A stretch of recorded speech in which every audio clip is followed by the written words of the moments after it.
Now, the annual Diana Legacy Awards ceremony was held this week. It's the great separated but double act by William and Harry. How did it play out? So in a move that surprised absolutely no one, the brothers were completely separate. I mean, Prince William left even before Harry's virtual appearance at the award ceremony. I mean, I know a winner of the awards that actually had met Prince William in person and then had to go across London to have a virtual call with Prince Harry. Clearly, the rift between the two brothers have calcified. It's been rumored that they haven't spoken in over a year since the publication of Harry's book Spare. We know that in that book there were many scathing allegations against basically Prince William and his wife, Princess Catherine, which I'm sure Prince William didn't take lightly at all. The really sad irony here is this is not what Princess Diana would have wanted her legacy to be. She wouldn't have wanted her two sons to effectively not speak to each other. But it just goes to show, how deep the rift goes. I suspect when William becomes king, I don't think that there's going to be any kind of rapprochement on the part of the brothers. I suspect he might even remove the titles of the Duke and Duchess of Sussex and you kind of make the excuse that if you're not a working member of the royal family, you don't get a title. He might actually strip Prince Andrew of his titles as well, which would be his right to do so.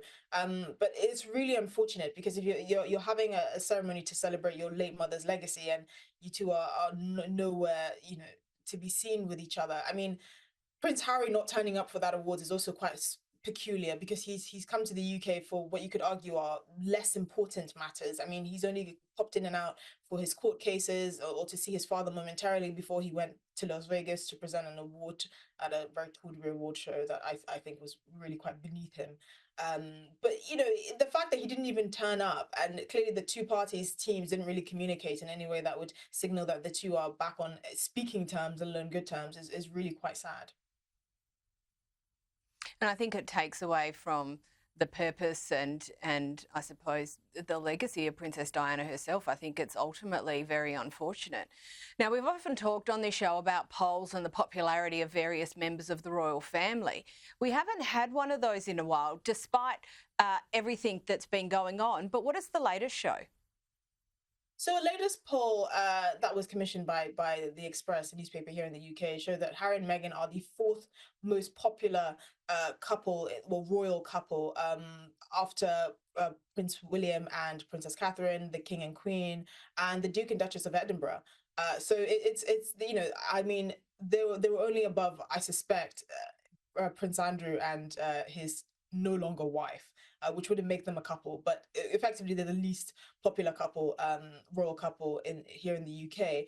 And that's not surprising. I've always said that this couple didn't really stay as working royals long enough to have any skin in the game. A lot of their grievances, as they put it, seemed a bit trivial because it felt like they kind of just had a go at it, tried it, didn't like it, didn't feel like they were given everything that they wanted, didn't really stick around to actually try and make it work long enough. I suspect the pressures on the couple to have children as soon as possible, because obviously they were getting on in years, also added an extra dimension that made, their difficulties with adjusting to their role in the royal family quite difficult. I often say that Harry was quite irresponsible in the way that he tried to shoehorn Meghan and their marriage into the institution. I think they should have stepped back, had children, figured out their family life before they kind of delved into the complicated circus that is being working royals, and actually taking it seriously and knowing that it's not something that you can just dip in and out of.